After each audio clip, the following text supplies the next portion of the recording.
Wali Kota dan Wakil Wali Kota Makassar terpilih dan Dipomanto Fatmawati Rusdi bertemu Gubernur Sulawesi Selatan Nurdin Abdullah Rabu 24 Februari 2021.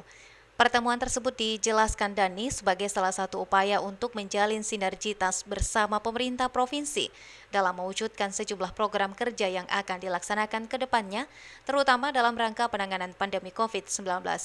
Saya kira saya berterima kasih kepada Pak Gub telah berkenan menerima kami berdua, sekaligus izin lapor, mohon lapor diri. Yang kedua, kami akan segera meluncurkan program-program, memperkuat program yang sudah ada, termasuk COVID. Dan kami juga sudah minta dukungan ke Pak Gub, minta izin dan minta dukungan.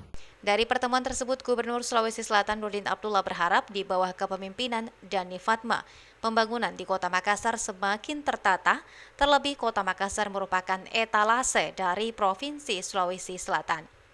Pemerintah Provinsi Sulawesi Selatan berjanji akan hadir mendukung program kerja Dani Fatma. Harapan saya tadi saya sampaikan ke Pak Wali, saya titip Makassar, ya, karena Makassar ini adalah etalase Sulawesi Selatan bahkan Indonesia Timur. Ya.